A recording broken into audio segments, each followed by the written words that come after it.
CSI Celebrity Style Inspiration.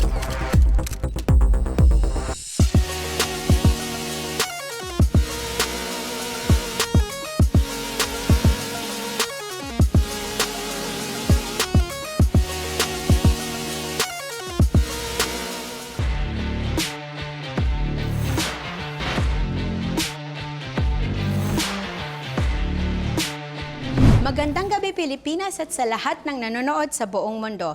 This is CSI Celebrity Style Inspiration. The Manila Times entertainment and lifestyle pages come to life on the Manila Times Digital TV.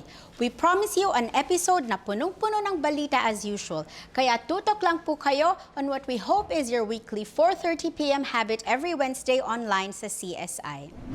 To start off, let's take a look at this week's winners and downers. Winner ang balitang nananatiling kapamilya ang MNL48, ang pinakaunang female idol group sa bansa matapos nilang pumirma muli ng co-management contract sa ABS-CBN noong October 4. Pinangunahan ng MNL48 Senbatsu members na sina Zella, Abby, Sheki, Jamie, Rance, and Gab, as well as MNL48 undergirls na sina Colleen, Bray, and Belle ang contract signing na naganap sa network. Maraming loyal fans ang na-excite sa balita kaya naman nag-trend ang hashtag na MNL48 in ABS-CBN sa top spot on Philippine Twitter. From here on, sunod-sunod na ang proyekto ng mga dalaga, beginning with the release of their 5th single under Star Music, followed by their very first team concert this October and a behind-the-scenes documentary tungkol sa first generation of the girl group titled ICYMI, I See Me, the MNL48 documentary. Bibida rin ang mga miyembrong sina Abby, Kay, Colleen at Bray sa international movie adaptation ng hit manga series na Seikimatsu Blue na unang mapapanood sa Japan come January 2020. Ang MNL48 ang international sister group ng highest-selling J-pop phenomenon na AKB48. Nag-guest sila dito sa episode 7 ng CSI na ngayon ay paboritong online show ng maraming netizens and the fans of MNL48. We promise you all na tututukan namin ang rise in showbiz ng inyong mga idolo. Downer muli ang malulungkot na balita sa showbiz ng halos sabay na pagkamatay ni Tony Mabesa at Amalia Fuentes the other weekend. Chronic illness ang dahilan ng pagkamatay ng respetadong si Tony Mabesa noong October 4, whose last critically acclaimed movie ay walang iba kundi ang Rainbow Sunset kasama ang namapayapa na ring movie legend na si Eddie Garcia. Mr. Mabesa was 84 at the time of his death and besides his prolific movie career is first and foremost credited as the founder of theater groups Dolaang UP and UP Playwrights Theater. Si Amalia Fuentes naman ay pumanaw sa edad na 79 on the morning of October 5 sa bahay niya sa New Manila. Ang pamangkin niyang si Aga Mulak ang nag-confirm sa Instagram sa pagpanaw ng veteran actress who was dubbed the Elizabeth Taylor of the Philippines dahil sa kanyang angking kagandahan. Kasabay din niya si Miss Susan Roses na binansagang Queen of Philippine Movies noong 1950s hanggang mid-1960s. Our deepest sympathies sa mga naiwan ni Tony Mabesa at Amalia Fuentes.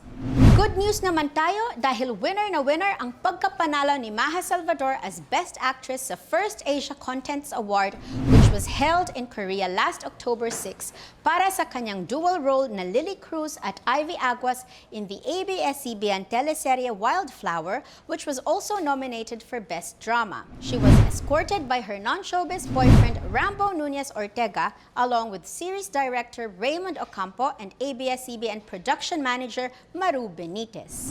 Sa kanyang Instagram account, sinabi ni Maha na she considers the win as a birthday gift as she turned 31 on October 5. Happy birthday, Maha! The First Asia Contents Awards recognized the finest TV dramas that were produced in the last 5 years. The first of its kind, it is organized by the renowned Busan International Film Festival and the Asian Film Market, which is yearly held in South Korea. Maha and the show were the only nominees from the Philippines. Wildflower competed with other outstanding Asian TV series from South Korea, China, Japan, Hong Kong, Taiwan, Indonesia, Malaysia, Singapore, Thailand, Brunei, Vietnam, Laos, Myanmar, and Cambodia. Front page story si Maha Salvador sa The Manila Times last October 7 sa panulat ni Nick Roque. Congratulations, Maha, and the entire team of Wildflower. That's it for the opener of this episode. Wag po kayong aalis. CSI will be right back. The new era of Philippine TV has arrived, and we are here to lead the way. Here to deliver unbiased news. Here to spark fearless conversations. Here to redefine intelligence. Here to spread hope. Here to get your adrenaline pumping. Here to give you an inside look. Here to pay tribute to legends. And here to let your genius shine. At the end of the day, we're not just here to inform. Not just here to entertain. We're here to uplift the Filipino spirit.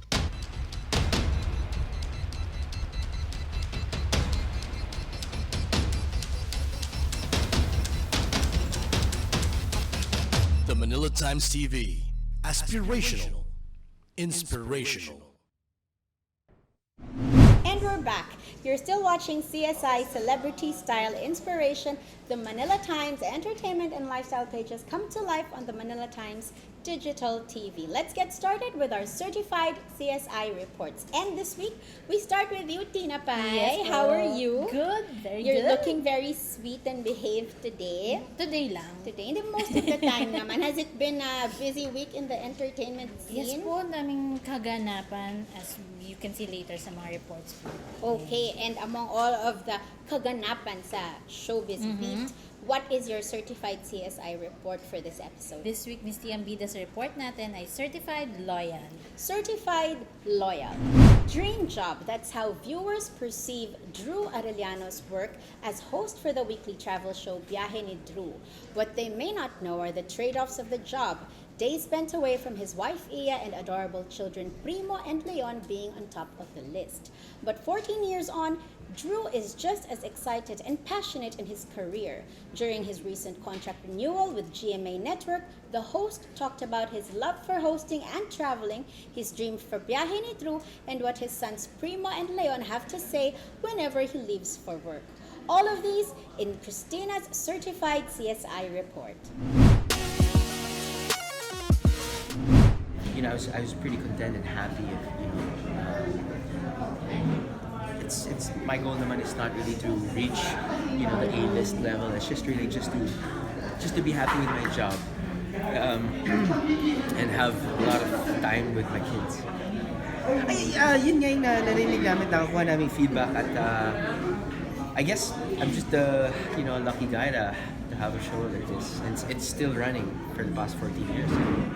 More important issue here is we continue our jobs here, and which doesn't feel like a job, but yeah, it's pretty much like continuing to strive for the best while we try to produce really good travel videos for the country. I think we've been pushing for this starting a couple of years ago because we felt that there's a need to create awareness pa rin. We see a lot of pollution. And sometimes it's also our fault because when we featured different destinations, parang, oh my God, we feel responsible that people are gonna, flock there and whatnot. So, we try as much as possible to talk to the local government and then ask them, are you guys ready for, if ever man, for the influx of tourists or whatever? So we try as much as possible, okay, are we gonna feature this or not? May ganun din. At the same time, we're trying to push for, sustainability. Sustainable tourism. And the newer generation now, and I think it's also because of social media, they are aware. It's a great thing that, what happened in Boracay, it's such a sad thing, remember? Got closed down. But what's happening in Siargao now is such a great thing because they know what happened to Boracay. So parang, yeah, and then the kids are running Siargao now, you know, when I talk to the very young hotel owners, parang they know na parang we gotta work together. We gotta sustain this, make this beautiful as long as possible. So, as you know, part of our advocacy efforts, parang we also try to stretch that as much as possible and try to create awareness. Sustainability. Kasi bakit pa natin feature to kung tayo mismo mga Pilipino hindi rin natin maalagaan yun. It's not easy. It's never easy. But we try as much as possible to work things out. You know, it's always a challenge naman eh. Lalo na parang, di ba, homeschooling ganyan.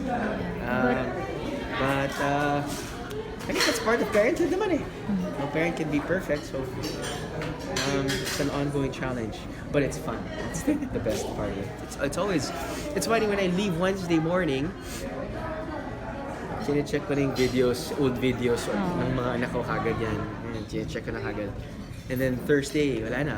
You know, I wanna go back to them. I wanna fly back to them already. So it's always hard to leave the house with the kids. Papa, where are you going? Can I go with you? Can I ride the motorcycle? Also go with you. But yeah, work is work. Congratulations, Drew, for your contract renewal at GMA Network. Tina, what I have to say, because of course I also go around and cover ang ating mga kapuso. And not everybody is given the kind of treatment, if you may call it that, kapag nag-contract renewal sila. Hindi lahat ng artists binibigyan ng solo press con. Anong feeling ni Drew? Because yan ang mga binibigay sa mga primetime kings nila, like Ding Dong Dantes, di ba? Pero anong sabi niya nung na-feel niya yan? Sabi niya parang gulat na gulat. Well, surprised siya and honored kasi yun nga po, hindi lahat nabibigyan. Sabi nga niya parang hindi naman dapat kailangan to, pero thankful siya kasi na-reward ng GMA yung kanyang loyalty in that way. So they recognize talaga Yes po. that, I mean, 14 years ba siya altogether in show business, or is that 14 years in GMA Network? Kasi po he started na rin in GMA with his first show, yung youth-oriented show na Click, where he met his wife, Iya. Oo. So doon po nagtuloy-tuloy. Pero so far, yun lang yung acting niya besides sa movie. Tapos tuloy-tuloy na po yung hosting na. And really kasi his preference is Hosting. Drew, of course, and Iya are one of the most popular social media personalities that we have. Anything that they post, talagang ang views niyan and ang likes niyan ay ang dami-dami. Sobra And po. I think it's really because they've really maintained parang yung dalawang yan, parang happy lang talaga when they were both single. Di ba, very genuine, Yes. di ba? Parang, you know, nothing is a put on when it comes to these two. And I think that's what really makes them click, not just as artists, but also then as husband and wife. Yes. And yan din siguro nakita ng GMA kay Drew. Kasi talagang steady siya, ha? Parang constant. Channel 7 siya all the way. Ayan. Binibiro nga po siya nung press conference na sabi, willing ba siyang mag-drama ulit or mag-tandem ulit. Sabi niya, oo nga, gusto ko magkaroon ng kissing scene, pero with my wife. Oo nga, Ganun diba? po. Pero seriously speaking, yung heart po talaga niya ay nasa hosting. At sinasabi naman po niya paulit-ulit. And it's good naman. Ako rin ang feeling ko, minsan kasi here in the Philippines, ang ina-expect sa lahat ng artista when they start young is that they do everything. They sing, they dance, diba? They act, they host. But I like it when the artists themselves decide na may gusto silang specialty, di ba? Mga doktor kung may specialty sila, ang artista din meron. And Drew really chose to wear the MC, the host's hat, di ba? Yes. And has really, really succeeded naman in doing that. So, we're very, very happy for you, Drew. And this grand press conference just goes to show that there's really more to watch out sa iyo. Yes. So, makipagbiyahe pa tayo Yes. kay Drew ng paulit-ulit, no? So, Tina, thank you very much Thank for you that po. CSI report. We'll be right back with more of CSI. Usaping siyensya ba? Sisiw yan! Kilalanin natin ang mga batang genyo sa 2 oras nilang tagisan ng dunong at galing. Samahan natin silang tuklasin ang mga sagot upang madagdagan pang lalo ang ating kaalaman. Brain Olympics, dito lang sa The Manila Times TV.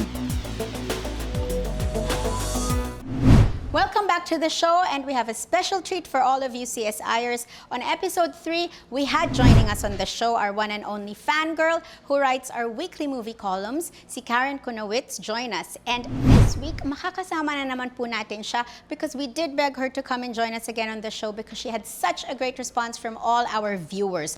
Today, she will talk about a little something with someone who's a special guest. So I'll just leave it at that para kayo na po ang ma-excite. Please take it away, our fangirl, Karen Kunowitz.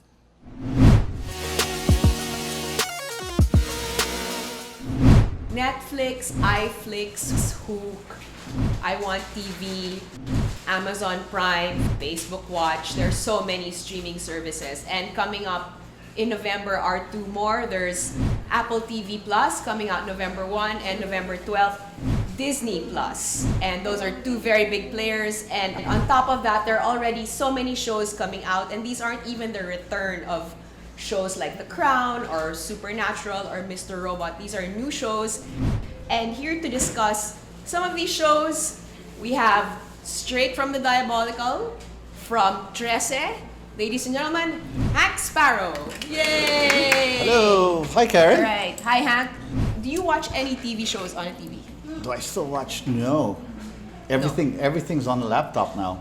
Yeah, and sometimes I see people watching it on I the stream. phone. I stream. Yeah. Yeah. Some people I can't watch on a phone, but Yeah, but if they want to do it, yeah. they're in traffic, they watch on the phone. Okay, so let's go through some of the shows that are coming out only November, December, and this is just the tip of the iceberg. It's just a handful. There's so many coming out. So one, Batwoman with Ruby Rose as Kate Kane, Bruce Wayne's cousin. Yes. What do you think? Wow. What I think? Well, this one is on my list, but only because you've got the prefix of the bat. I feel like she's cashing in on the franchise, but. Still very cringeworthy. The trailer, I'm not sure how it's gonna go. I'm curious. Yeah, okay, But there's a line there in the trailer, it's like Batman has abandoned us, and I think you felt very strongly about it. Yeah, because Batman doesn't abandon Gotham City. Batman doesn't back down. That's why he's the Batman. Right? I mean, yeah, and I think there's parts where she pushes it a little. Yeah, she does put Batman down a bit. Actually, I feel like and the whole think trailer it upsets the fans. A Yes, bit, yeah. I think the trailer pushes it a little to the point Right. where, the trailer itself has more negative likes, I feel, Okay. than positive Right. likes. I mean, she does have like a very strong woman power angle, but then the writers seem to forget that she's operating under the shadow of this male character instead of casting her own. I mean, she says so in the trailer, Her own. Yeah. right? So, She feels alright. like she's Bruce Wayne. Okay, so let's go to the next one. Okay, next up, coming out on Netflix, October 18, is Paul Rudd in Living With Yourself. It's kind of like Paul Rudd versus Paul Rudd. He goes in for some self-improvement and ends up with a doppelganger. Yes, well, What do you think? you know what? I can't get enough Paul Rudd. I'm a Paul Rudd fan. Paul Rudd ×2. I'm liking it. I like the premise of the show. The premise being that he wants to make a better version of himself, so he shows up at a spa, and they do something to him in the spa, some kind of cloning or something. Basically, he ends up being split in two, right? The better version of himself and the not so better version of The himself. original. Paul Yeah. Rudd original. So, and that's the premise of the so series. you would go like, if it would be watch, maybe your pass. What is this? Oh yeah, definitely, Watch. definitely watch. Okay, speaking of First watch, episode at least. 2 days later, Watchmen, October 20 on HBO. What do you think? Watchmen. Well, you know, this is like a few years after the movie. From the trailer, I would call it maybe 10, 20 years. Yeah, this one's probably on my back burner. But I am curious. It's got a great cast, though. You've got Don Johnson, Jeremy Irons, Regina King. That guy from Sleepy Hollow. That Tom guy Mison. Tom And Mison it's, from Sleepy Hollow. The showrunner is Damon Lindelof, who we remember from Lost. Okay. This one's coming out on HBO, yes? Yes, Right. October 20. HBO Go. Okay, next up on the Apple Plus platform, which is rolling out internationally, so we're going to get this. It's Dickinson, and it's starring Haley Steinfeld, and she's like really popular right now. She's voicing Spider-Gwen, and then she'll be Kate Bishop in the new Hawkeye series. But it's a period piece, 1850s. What do you think? Yeah, but I feel this one is sort of like geared, or the target market is the Gen Z, possibly millennials. But it's a period piece. It is about Emily Dickinson, the writer.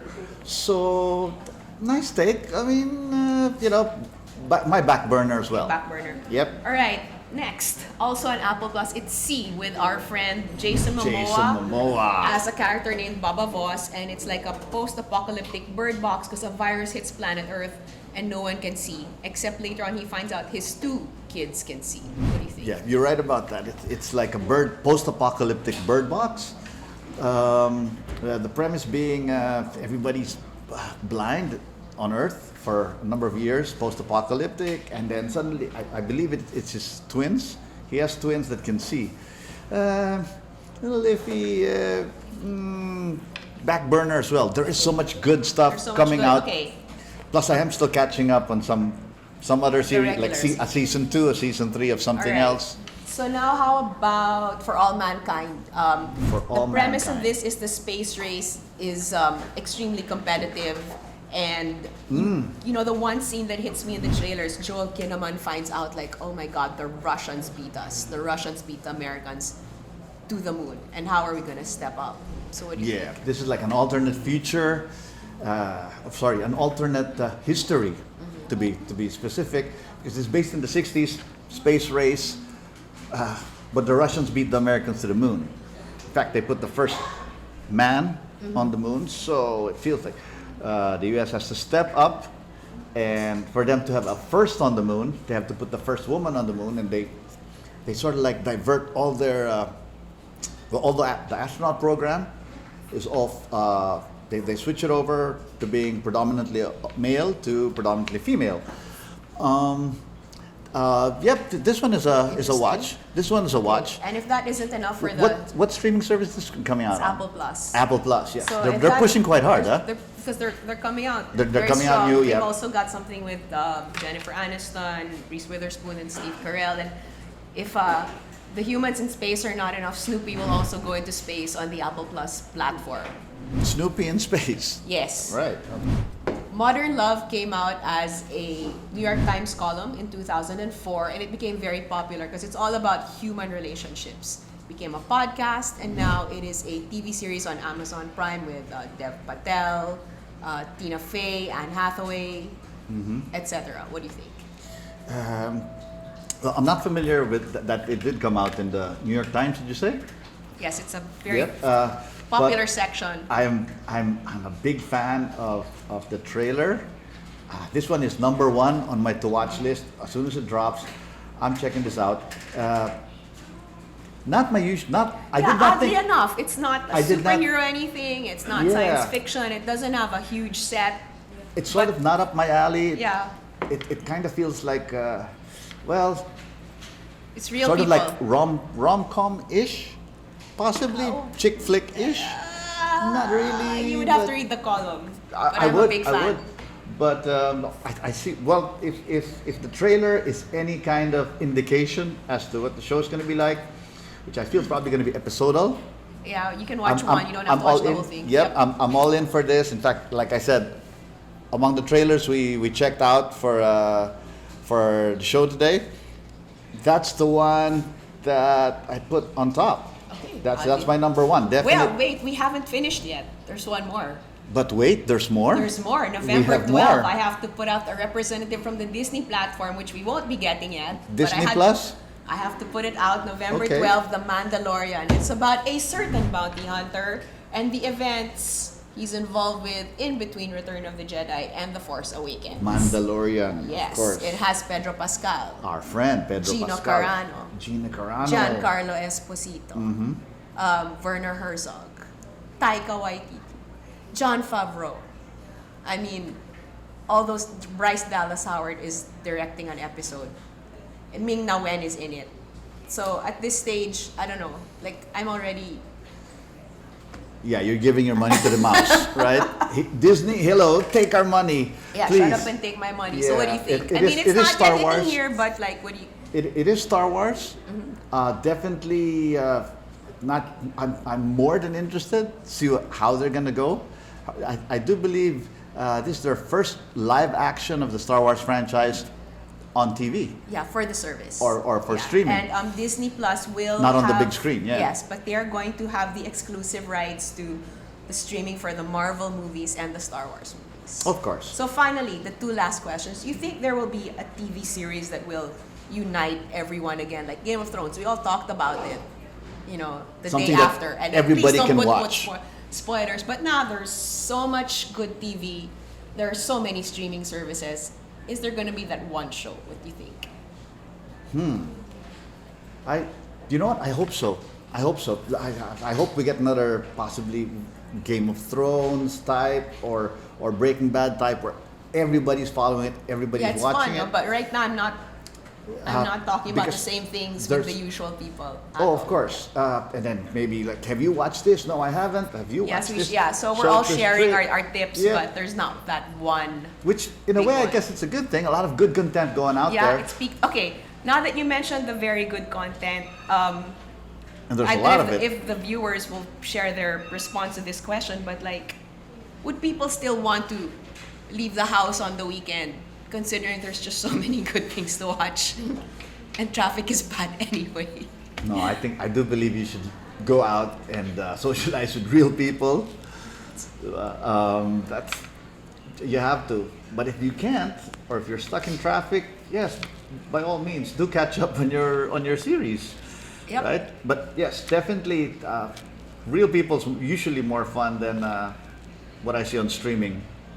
Okay, thank you very much, Hank Sparrow. All right. From the Diabolical, thank you. Thank and you, Karen. That's Fangirl. Thank you, Tessa. Thank you, staff. Thank you, Jessie. Thank you, everybody. Salamat!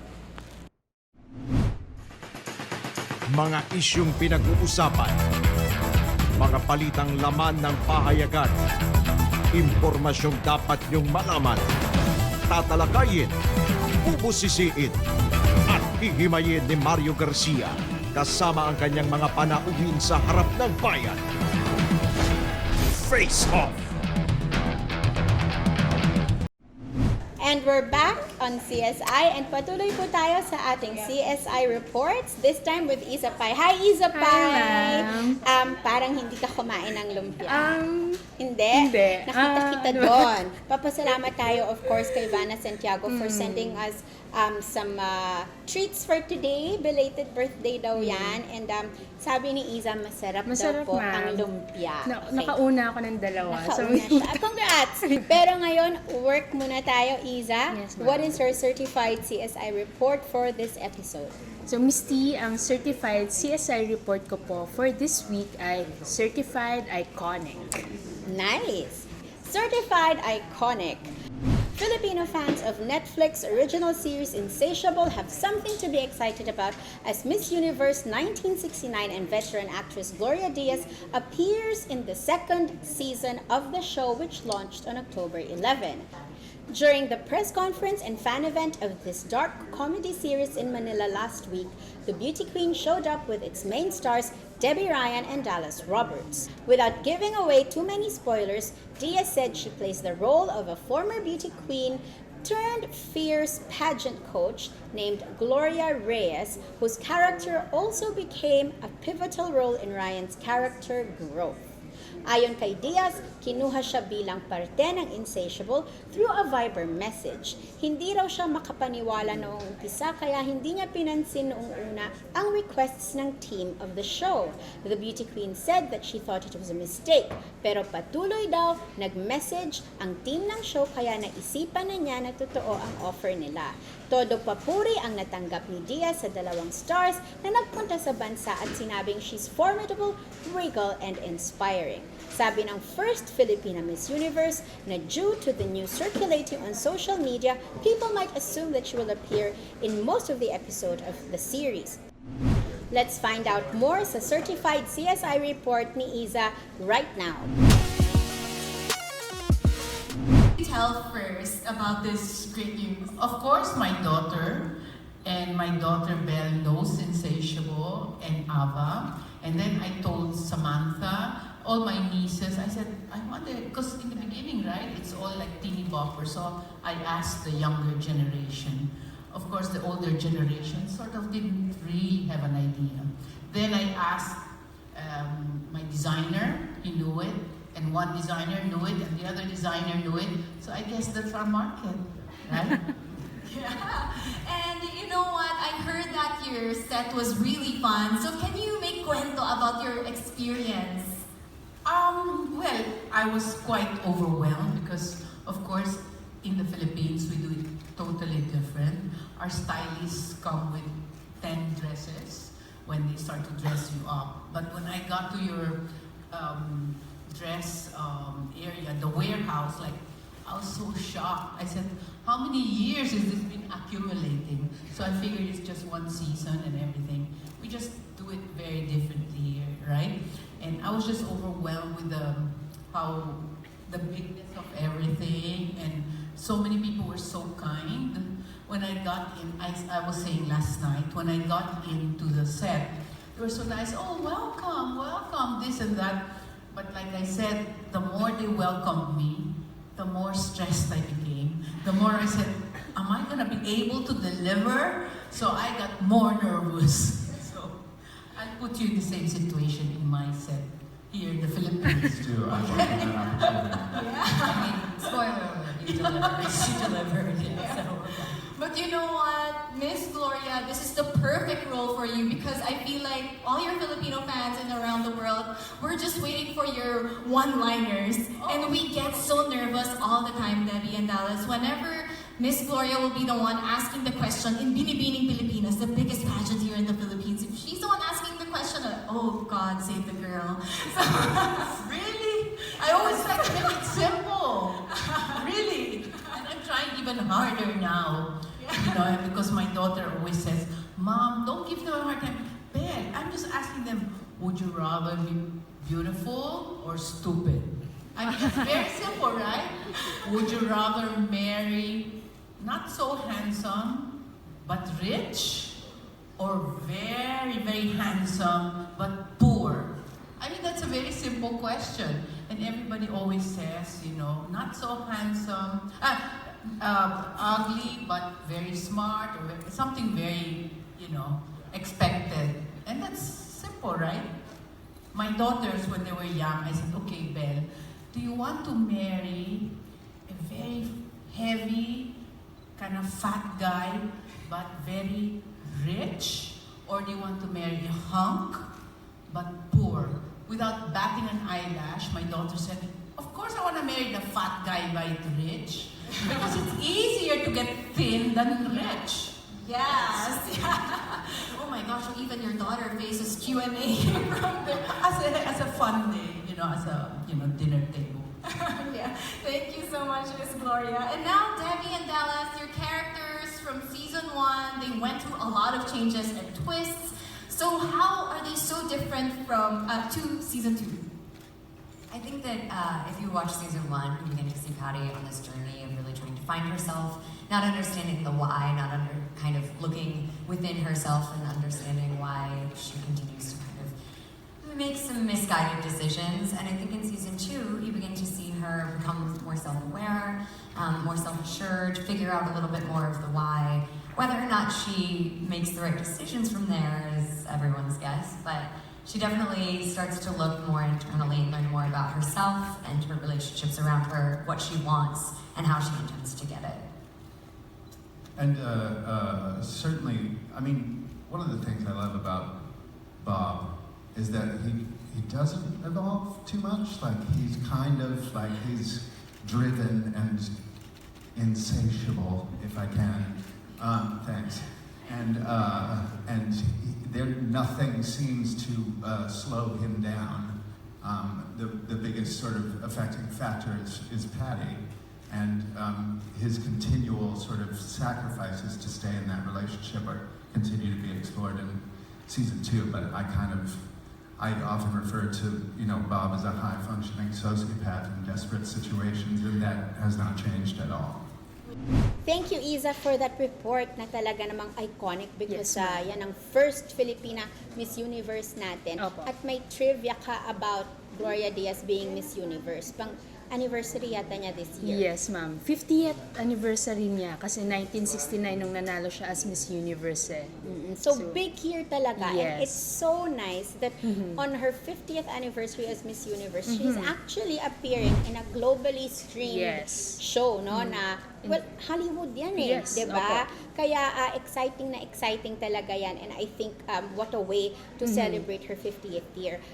Yun pong report ni Isa, nanggaling yan sa press junket, na Yes. Asian press junket. Yes. That means that of all of the countries in Asia where Netflix is, they chose the Philippines to hold yung press conference ng mga artista nila. Yes, Diba? opo. Bakit nila napili ang Pilipinas, Isabay? Syempre, parang pinaka-big deal kasi sa atin yung beauty pageant. Kasi yung Insatiable about doon sa Yes. mga beauty Oo. pageant, yung mga beauty, mga contestera ba. Oo. So, yun. So, feeling ko kaya din nila kinuha si Miss Gloria Diaz. Kasi dito nga sa Philippines, she's an icon. She's an icon. Yes. And Opo. yes, you're right about that. Talagang mahilig tayo sa mga beauty contests. Pero syempre ngayon, ang Miss Universe, Pinay na naman, Yes, diba? And Catriona I Gray. think also, in reading the story that we also put out in the Manila Times, Netflix also recognized na ang Filipino audience talaga ay malaki for Insatiable. Yes, ma'am. So, Opo. talagang, this is for us, no? I think they've really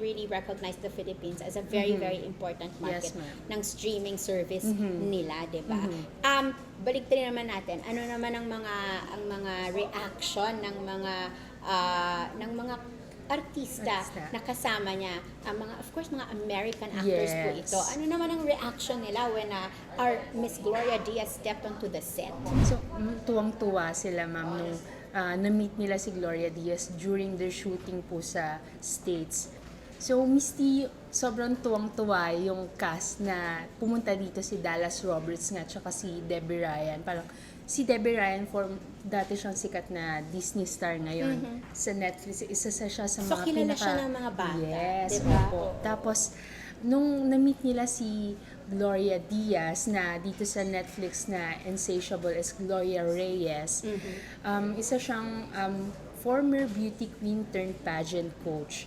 Ang parang ugali dito ni Miss Gloria is parang medyo intimidating. Yes. So, dun habang nagsushooting daw sila, parang hindi nila kailangan mag-arte kasi medyo intimidating nga sila dun kay Miss Gloria Diaz in person. Yes. Kahit hindi pa siya Oo. nag-acting. Well, as we all know naman talaga, yung bearing talaga ni Gloria Diaz. Very regal, diba? I mean, Opo. she's not Miss Universe for nothing, and she's maintained that Yes. image throughout the years, 50 years since Yes, winning the ma'am. crown, diba? At saka, alam mo, hindi rin naman talaga nila nilayo yung character. Yes. Kay Miss Gloria Diaz, first of all, pangalan pa lang, diba? Gloria. And, I think Gloria Diaz naman, she doesn't mind it pag sinabi ng tao na medyo stricto siya, Yes. and all of these things, and feeling ko character niya yun eh. So, And actually, ma'am, nabanggit din nila na talagang pinag-aralan nila yung background ni Miss Gloria Diaz. So, alam okay. nila yung legacy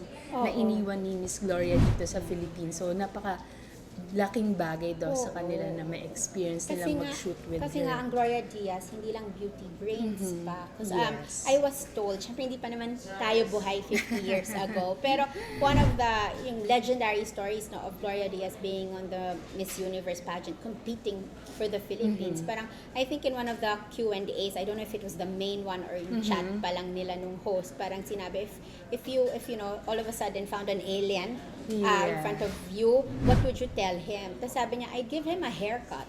I mean, diba? Ang galing, I think ang galing-galing astronaut niya. yun eh. I mean, yung dumating sa kanyang door sa Noon, bahay nila. oo. Kasi astronaut daw. Dahil Astronaut yun ba yun? same ata yun. Oo. Time na year. nag-moon landing. Kasi there's a moon landing. So sabi so, naman nila, kung nga raw may ganun. So diba parang not many people can do that. And I think that's one of the things Sobrang na bilis. talagang nakapag-turn ng heads ng judges back then in 1969, I'm sure. And up to now, she's a head turner, and we are so proud of her. Have you checked out the series yet, or you're still about to? Yet po lahat. Pero I check yung kanilang parang trailer kung saan nandun si Miss Gloria, and talagang nakaka-proud na makita isang Pilipina I know, doon. I've seen the stills because Netflix has emailed them, and I mean, even fashionistas, if you're not familiar with Gloria Diaz, yung mga suot pa lang niya dito, you know, you'll really enjoy it. I'm Yes. looking forward into having a free night para makapag anong tawag doon yung sunod-sunod na Binge pinapanood? watch. Binge watch. Magbe-binge watch tayo niyan. Insatiable. Yes. So, Isa Pai, thank you very Thank you much so for your Insatiable report. Thank you very much. And next week again, Yes. maghanda ka for your CSI report. Kakain na po kami ng lumpia. Yes. And we'll be right back. Welcome to CSI Exchange, and of course, kasama ko na po ang entire team. Well, -1 because si Nika Pai is on coverage right now, working hard. Of course, nandito po si Arlo, Iza, and Tina. Ang discussion natin ngayon, we will pick up on Iza's certified CSI report on the one and only Gloria Diaz, diba? First Miss Universe from the Philippines. Yes, kasi, diba, you know, when I was editing your story, sabi ko, totoo nga yung sinabi ni Miss Gloria Diaz na, you know, she's one of the most confident na personalities that we have. Diba, dati, parang, diba, mga, ano pa yung mga one-liner lang yan na sasabihin, may impact na lagi. Pero she really did say, being in the Netflix original series Insatiable, na for some reason, she said she suddenly felt worried. Ang worry niya is what people will say na hindi naman pala siya appearing throughout the entire season, no? Which actually premiered last week. She's worried na they might say, ay, guest lang pala or whatever. Ang question ko sa inyo, was Miss Universe Gloria Diaz, veteran actress, respected personality, right to worry? Sa tingin nyo ba may magre-react na Pinoy na, ay, guest lang pala siya? Arlo, you start. Dapat hindi siya mag-worry. The fact na kinuha siya, at sabi nga, kinento niya na, di ba, through Viber lang. Viber. Tapos akala niya na hindi totoo yun, pero sunod-sunod daw yung pag-message sa kanya. Totoo pa rin. The fact na pinili siya, that's good enough. Nothing to worry about. How about you, Isabel? Ako, tama si Sir, hindi na kailangan mag-worry ni Miss Gloria kasi parang yung na-experience din niya ni Chris Aquino eh. Remember yung Crazy Rich Asian? Yes, correct. Parang sobrang laki ng promotion niya sa Instagram, sa Facebook. Tapos, nung napanood ng mga tao, sobrang negative yung naging feedback nila kasi sobrang saglit lang daw. Pero, the fact na international yung nag-invite sa kanila para maging part ng isang show, di ba? Parang, hindi ba tayo magiging proud na lumabas ng isang Pilipino? Parang dapat ang mag-change kasi ang attitude yata Filipino, which is probably gonna say, ikaw, Tina Pai, Opo, what's yung your take? sasabihin ko na, yung basis siguro niyan is that mostly naman, sadly, yung mga Filipinos, parang may crab mentality. Na parang sana na lang maging happy tayo for their achievements. Gaano man kalaki or kaliit yung role. Tama. Kasi nga, para sa akin, di ba ito na naman ako? Para sa akin kasi, di ba, the mere fact na hindi naman kasi talaga madaling makapasok sa Hollywood. We all know that. I mean, so many of our actors have tried. I mean, even Lea Salonga, who became a star on Broadway and in the West End, when she actually had a show in the States, hindi rin naman natin lahat nakita. Hindi naman automatically makikita dito. And then maybe she had a movie, but it wasn't naman shown din talaga ng you know, globally, diba? So, for this to happen, and sila talaga ang nag-approach kay Gloria Diaz to do this.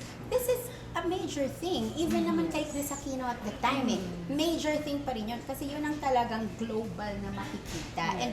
And we should really just be happy for Filipinos who, you know, who have such major achievements. We should take pride in them. And I think, diba, it just shows though na, diba, parang kahit pa paano, you know, you kind of feel din na nakakatuwa naman si Miss Gloria Diaz. Yung stature niya na yun, bigla siyang napa-worry. Kaya lang, ang other side nun, talagang ang social media is really a different animal sometimes. And that it causes even the most, parang, you know, confident or most accomplished of people to worry. Kaya ang lesson nga, tama si Tina, I think really it's the netizens. Kasi meron tayong habit minsan na para lang, ano yung tawag niyo doon? Si Mema. Na-meet niyo na po ba siya?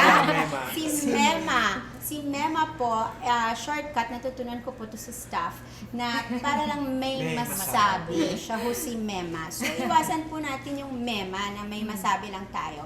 And if a person deserves to be cheered on, let's cheer them on, diba? And the fact is, we are celebrating the 50th anniversary of Gloria. Yes. Isa said that in her report. Hindi ba yan din is something for us to be proud of, diba?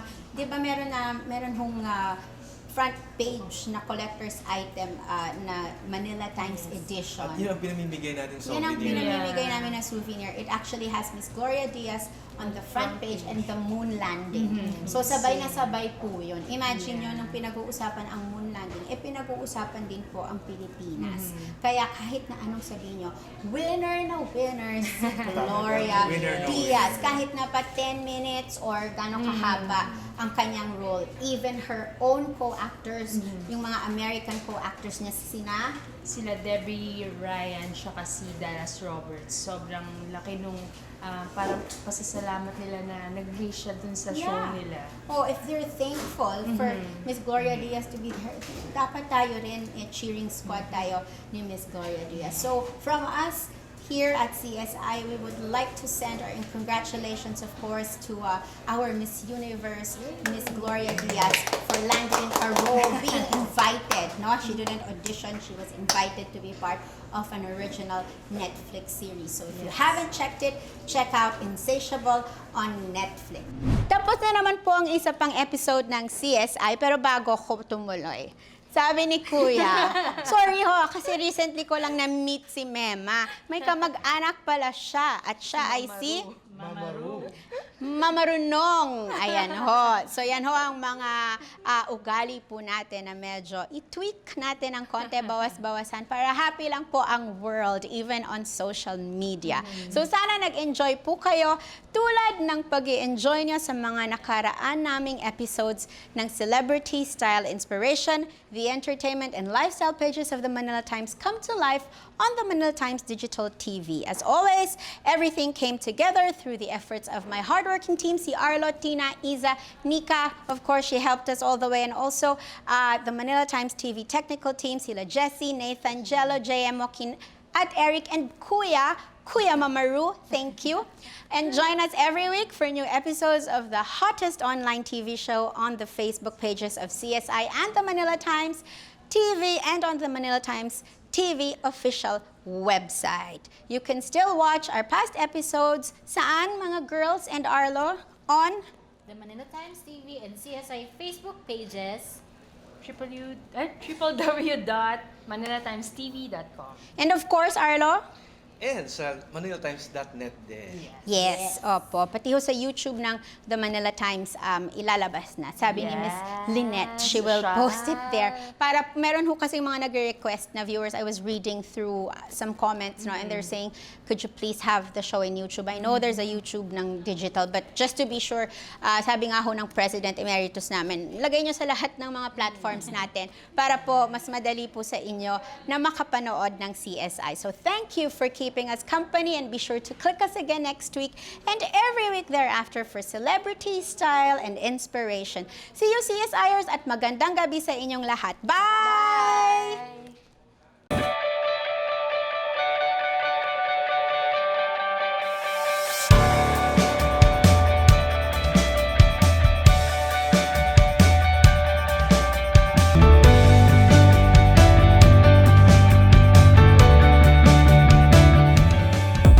CSI Celebrity Style Inspiration.